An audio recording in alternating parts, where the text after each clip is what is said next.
C'est peut-être ça le problème. Le rap ne choque plus. Il demande l'autorisation. Imaginez un instant qu'un secret aussi intime puisse être gardé pendant 2 ans au sein d'une industrie des médias où tout finit toujours par se savoir. C'est pourtant le tour de force psychologique que vient de réaliser Quentin Mosimann. À 38 ans, celui que la France a vu grow up sous les projecteurs vient d'annoncer une nouvelle qui a figé le public. Il est père. Père d'une petite fille de 2 ans nommée Hayden, née dans le secret le plus absolu le 15 juillet 2024. Mais ce que nous traversons ici dépasse le simple fait divers. C'est l'histoire d'un homme qui a dû fragmenter son existence pour protéger son enfant. À travers un message bouleversant publié Trenmang Songwei, calqué sur le ton confessionnel de ses chroniques radiophoniques, le musicien a brisé un silence de 24 mois par ses mots d'une puissance rare. Depuis 2 ans, nous vivons cette histoire. Depuis 2 ans, nous nous cachons, et depuis 2 ans, j'ai crevé d'envie de dire au monde entier à quel point je t'aime. Alors ce post est pour toi. Salut Hayden, c'est papa. Pour comprendre l'intensité de la stupeur qui s'est emparée du public français, il faut opérer un retour en arrière, un saut de 18 ans dans notre mémoire collective. Souvenez-vous de l'année 2008. À cette époque, les vendredis soirs sur TF1 sont un rituel sacré grâce à la Star Academy.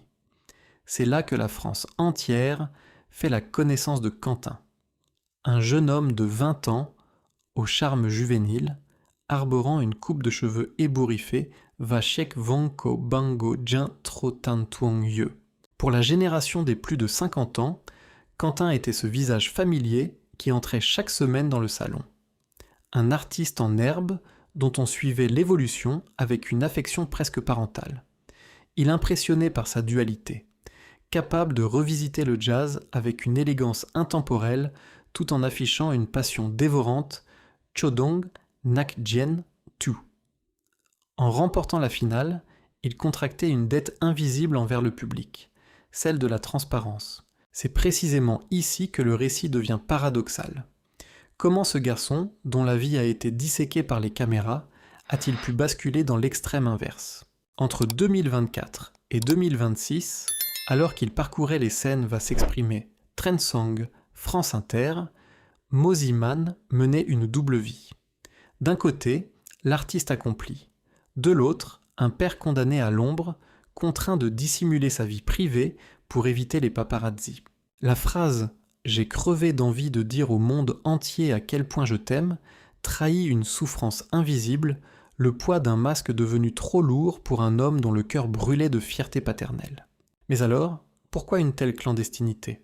C'est ici que notre enquête prend une tournure inattendue. La mère n'est autre que Maud Brooke, sa manageuse et complice de toujours dans l'ombre depuis 18 ans. Toutefois, pour comprendre pourquoi un homme au sommet de sa gloire en est arrivé à signer un pacte reniant sa propre flèche, il nous faut remonter le temps pour analyser la métamorphose de son identité artistique. Sa première grande bataille a été identitaire, abandonner son prénom pour devenir tout simplement Mosimann. Un changement de nom qui sonnait comme une déclaration d'indépendance absolue face à une industrie prompte à formater ses jeunes espoirs. Je sais que parmi vous, beaucoup considèrent parfois la musique électronique moderne avec une certaine distance, la percevant comme le son un peu froid des boîtes de nuit. Mais Mosimann a immédiatement bousculé ses préjugés en s'imposant non pas comme un simple programmateur, mais comme un véritable artisan du son. Dès son premier album, le conflit éclate avec sa maison de disques. Les directeurs artistiques lui demandent de choisir « ce sera le jazz, qu'il affectionne tant, ou l'électro, mais pas les deux ». Sa réponse : un refus catégorique. Il impose un projet hybride, un double album audacieux. Face au cadre de l'industrie qui lui oppose des arguments financiers, affirmant que la production de boîtiers en plastique pour un double CD est un gouffre financier, le jeune homme ne baisse pas les bras. Avec une maturité et une débrouillardise rares, il démarche lui-même des imprimeries pour obtenir des devis de pochettes en carton, réduisant ainsi drastiquement les coûts de fabrication. Ce sens de l'effort et ce refus du compromis porteront leurs fruits. L'album sera certifié double disque d'or, prouvant que son instinct était supérieur au calcul des technocrates. Cette rigueur va lui valoir la reconnaissance des plus grands. Comment ne pas évoquer ce souvenir impérissable, ce message vocal précieux reçu au lendemain de sa victoire ? Au bout du fil, une voix caverneuse, reconnaissable entre mille, celle de Johnny Hallyday. Le taulier lui-même l'appelait pour féliciter sa musicalité et saluer son authenticité.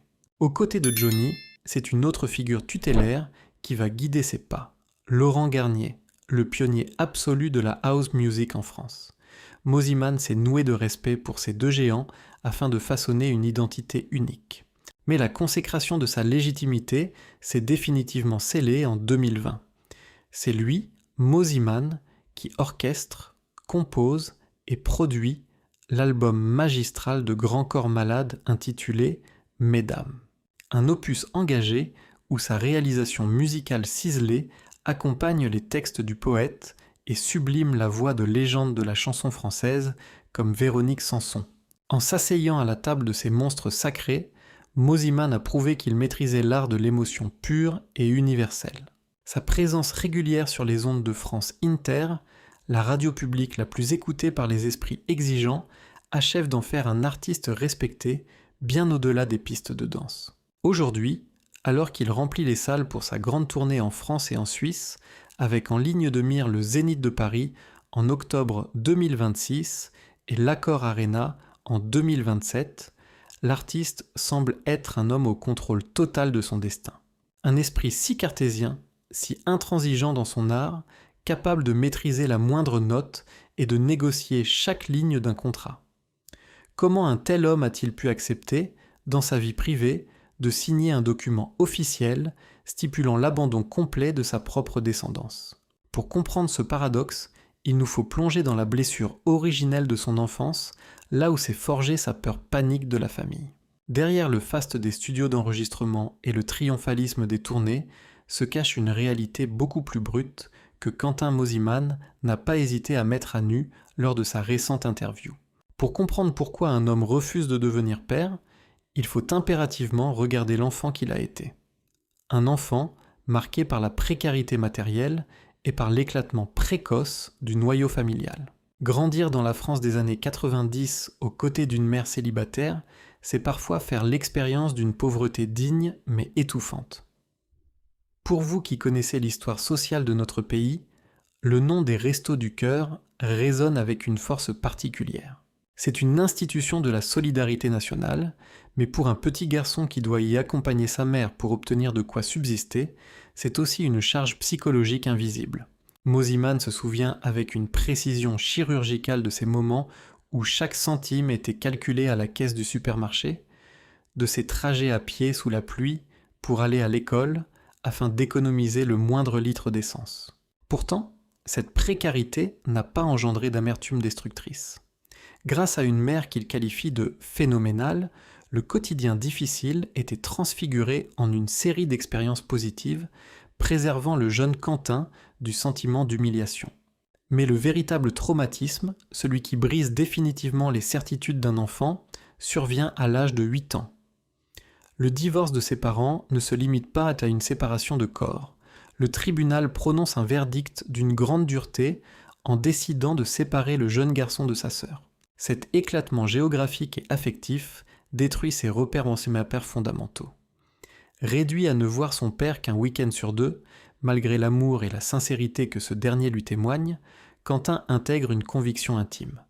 Le modèle familial est une structure fragile, éphémère et potentiellement douloureuse.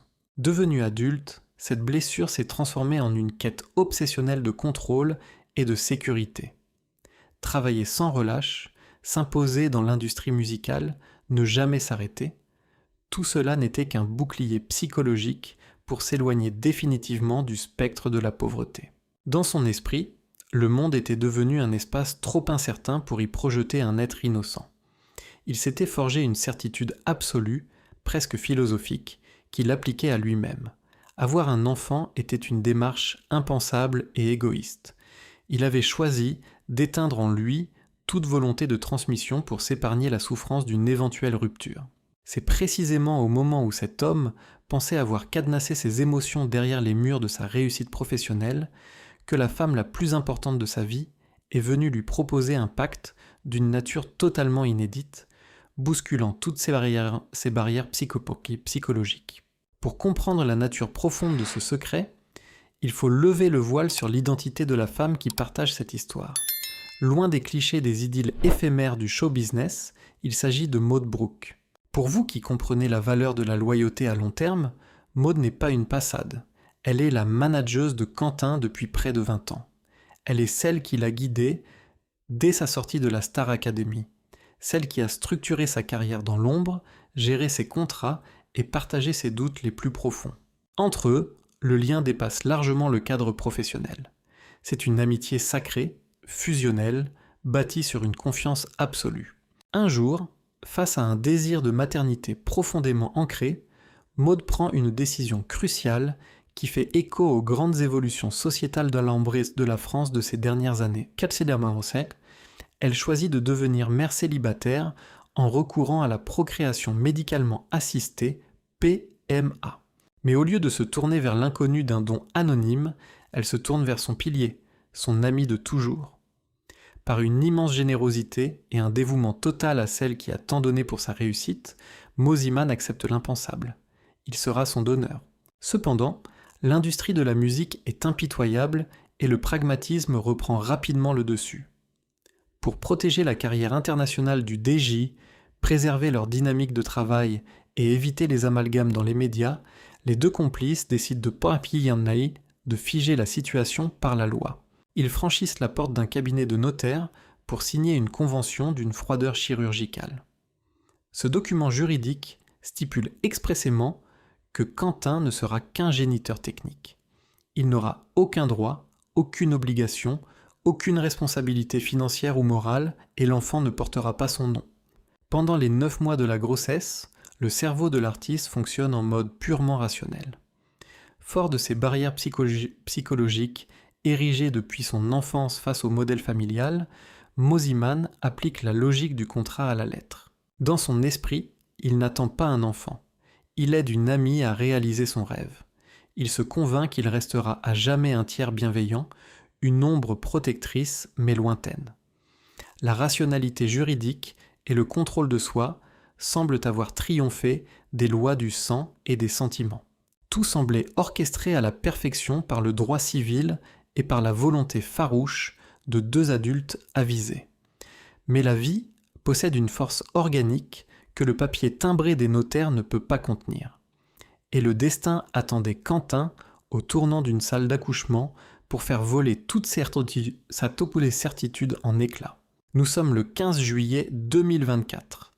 Dans le secret d'une chambre de maternité, l'atmosphère est saturée d'une tension invisible.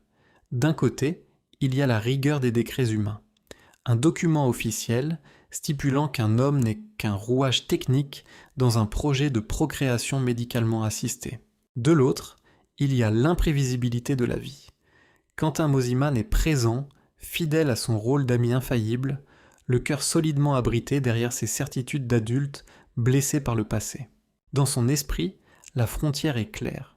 Il est là pour soutenir Maud, la femme qui a partagé toutes ses batailles professionnelles. Rien de plus. Puis, le premier cri de l'enfant retentit. Une petite fille vient de naître. À cet instant précis, le protocole médical rejoint le miracle de l'existence. C'est alors qu'une sage-femme, par un geste d'une intuition extraordinaire, bouscule l'ordre établi. Elle se tourne vers Quentin et lui propose de pratiquer la méthode du pot à pot. C'est un protocole de soins classique destiné à rassurer le nouveau-né, mais dans le cas de Mosimann, ce geste va se transformer en un séisme existentiel. L'artiste s'exécute presque mécaniquement. Il retire ses vêtements, dévoilant cette poitrine habituée à la chaleur étouffante des projecteurs des festivals et aux vibrations des basses de sa musique. On dépose alors contre sa peau nue ce petit être minuscule, fragile, encore tremblant et d'une chaleur inouïe. C'est le point de bascule. Le contact de la peau de sa fille agit comme ce qu'il qualifiera lui-même d'un électrochoc. En une fraction de seconde, toute l'armure psychologique qu'il avait mis 30 ans à bâtir s'effondre. Le rationalisme du contrat de notaire s'évapore face à l'absolu de la nature.